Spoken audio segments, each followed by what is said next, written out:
Olá, eu sou o Diego Raigorotsky, bem-vindo à nossa aula de vírgula. A essa altura do campeonato, muitos de vocês já devem me conhecer. Eu tenho alguns vídeos de análise sintática publicados no YouTube, um vídeo sobre crase, mas para quem não me conhece, é a primeira vez, bem-vindos. Essa é a nossa aula de vírgulas, como eu disse. Vocês podem assistir qualquer um dos meus vídeos que tratam de português, ok? Hoje então nós vamos tratar de vírgula, que é um assunto que pega muitas pessoas, onde pôr vírgula, onde não pôr vírgula, né? Na verdade, a maioria das pessoas, quando se trata de vírgula, erra por colocar vírgula demais, né? Dificilmente a pessoa erra por não pôr vírgula no lugar certo. Em geral, os brasileiros sabem onde pôr a vírgula, só que eles põem em lugares que não devem, né? Mas eles põem em lugares certos. Tá? Então hoje nós vamos tratar desse assunto, vamos esclarecer todas as dúvidas que existem. Como eu costumo fazer em meus vídeos, eu vou dar jeitos práticos, técnicas simples para você não errar no uso da vírgula, ok? Então vamos lá. O princípio geral que envolve a vírgula é um princípio que eu gosto de falar, que eu gosto de fazer analogia, de que a frase é um circuito elétrico mesmo, ok? Se você pensar desse jeito, já muitos dos seus problemas com a vírgula vão por água abaixo, ok? Então imagine que a frase é um circuito elétrico, tá? Quando a gente tem uma frase na ordem direta, ou seja, todos os elementos vindo certinho, sujeito, verbo, objeto, tal, eu tenho um circuito elétrico desimpedido, ok? Então eu não preciso pôr vírgula em nada. Agora, quando eu tenho uma ordem indireta, eu fico com um circuito impedido, circuito bloqueado, e aí eu preciso usar a vírgula. Tá, ok? Esse é o princípio geral.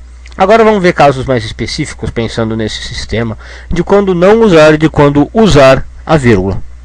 Então, como eu disse, você não vai usar a vírgula entre termos diretamente ligados pela ordem direta. Por exemplo, você nunca vai usar a vírgula entre o sujeito e o verbo, porque quando eles vierem, né, na ordem direta. Verbo, ok? Porque eles vão sempre estar na ordem direta e é a ordem que eles vêm mesmo. Então, por exemplo, eu comi... eu comi não, todo mundo fala esse exemplo, né? Por exemplo, eu sei tocar piano muito bem. Então, entre eu sei tocar piano, eu e sei tocar, você não vai pôr vírgula, ok? Então, entre o sujeito e o verbo, você não vai pôr. Entre o verbo e o seu objeto, porque eles são elementos que andam juntos, tá? Em que mais que a gente pode pensar? Entre o verbo e o predicativo, se não for o caso de ver o objeto. Nas nossas aulas de análise sintática a gente vai falar do predicativo, tá? Então sempre nessas coisas que vêm juntas, né, você não vai usar vírgula. E quando você vai usar vírgula? Sempre que houver perturbação da ordem direta, ok? Sempre que houver um termo deslocado na frase. Aliás, ao invés de usar uma vírgula, você vai usar duas vírgulas para termos deslocados na frase, ok? Então, por exemplo... vamos deixar os exemplos para o final, tá? Você vai usar duas vírgulas em termos deslocados. Você também vai usar vírgulas em termos omitidos. A gente vai dar os exemplos todos no fim, ok? Em termos repetidos, tá? Quando houver termos repetidos, você vai ter que usar a vírgula, tá? E em termos desligados. Os termos desligados, eles na verdade não são conhecidos por esse nome, tá?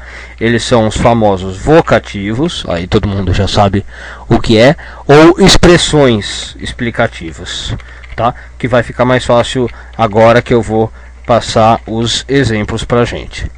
Mas esses são os casos em que se usa a vírgula. Então aqui estão os exemplos que eu falei, tá? Vamos ver, por exemplo, essa primeira frase: eu, diamantes, compro todos. Tá? Por que eu usei vírgula e na verdade duas vírgulas? Porque teve uma perturbação na ordem direta, né? O termo veio aqui, o diamantes, que seria objeto, eu compro todos diamantes, veio antes do verbo, então teve, né, perturbação, usou a vírgula. Tá? Na de baixo é um caso de termos repetidos. Minha mãe pediu que você comprasse ovos, café, manteiga e pão. Esse caso todo mundo sabe. Na verdade, esses termos repetidos aqui parece que tem que ser ovos, ovos, ovos, né? Repetir várias vezes ovos. Não. Termos repetidos significa termos do mesmo tipo gramatical. Aqui são ovos, café, manteiga, são todos substantivos. Então você está repetindo substantivo, substantivo, substantivo. Podia ser verbos, né? Também. Eu gosto de correr, comer e dormir, né? Correr eu não gosto tanto. Comer e dormir sim. Então, mas se fosse, por exemplo, esse exemplo, eu gosto de correr, vírgula, comer, vírgula, dormir, vírgula, né? E por aí vai. Termos desligados, que eu falei que eles não são conhecidos assim, eu dei um exemplo aqui, olha, um vocativo. Vai, Carlos, ser goste na vida, né? Aliás, peguei um exemplo do Drummond, né? Então, do poema de Sete Faces. Então aqui, vai, Carlos, ser goste na vida. Esse Carlos é o vocativo, então vem aí com a vírgula, é um termo desligado da frase, daí que vem o termo, né? Termos desligados. Ele não é um termo que está junto ali na frase, né? Na verdade, a frase poderia muito bem ser vai ser goste na vida, entendeu? Agora, como eu pus o Carlos, ele tem que vir com a vírgula, porque ele é um termo desligado. Vai, Carlos, ser goste na vida. E o caso das expressões explicativas, as três básicas são essas aqui, ó. Isto é, ou seja, e por exemplo. Quando usar essas três, pode pôr vírgula, mas sem medo. Então, por exemplo, ó, isto é, vírgula, a Terra é redonda. Ou seja, vírgula, a Terra é redonda. Por exemplo, vírgula, a Terra é redonda. Quando você usar essas três expressões, que são as expressões explicativas, pode pôr vírgula sem medo que você não erra. E para finalizar, muita atenção, um caso especial, que é antes do e. Em geral, não se usa vírgula antes de e. Quando você fala assim, vou comprar maçã e banana, não precisa vírgula. Foram dois termos, beleza. Agora, existem dois casos que você usa e usa vírgula. Tá? O primeiro caso é o caso de polissíndeto. Polissíndeto é quando você repete várias vezes a mesma preposição, a mesma conjunção. Né? Então aqui tem um exemplo de Olavo Bilac, bem famoso, né? Trabalha, e teima, e lima, e sofre, e sua. Olha como vem, vírgula, vírgula, vírgula, vírgula. Não fui eu que pus, hein? Foi Olavo Bilac. Olavo Bilac. Se ele pôs, deve estar certo. Então, olha lá. Repetiu e, repetiu e, repetiu e, repetiu e. Né? Vírgula, vírgula, vírgula, vírgula, porque se deu um polissíndeto. E o outro exemplo do Peninha. Você ama matemática, vírgula, e eu adoro português. Aliás, essa frase deve ser para o pessoal que está vindo esse vídeo, né? Alguém lá ama matemática e nós aqui adoramos português. Mas e aí, por que tem vírgula aqui então? Vírgula e. Porque aqui é uma mudança de sujeito. Na mesma frase, sujeitos diferentes. Você ama matemática e eu adoro português. Quando esse e aparecer para mudar sujeitos, mudou de você para eu, nesse caso, vem separado por vírgula, tá? Se fosse qualquer outro sujeito também, por exemplo, ele foi na feira, vírgula, e eu, né, fui no parque. Então, ele foi na feira, vírgula, e eu fui no parque porque teve mudanças de sujeito, tá bom? Vírgula é isso, simples, simples demais. Pensando no princípio geral, já as chances de errar caem assim absurdamente.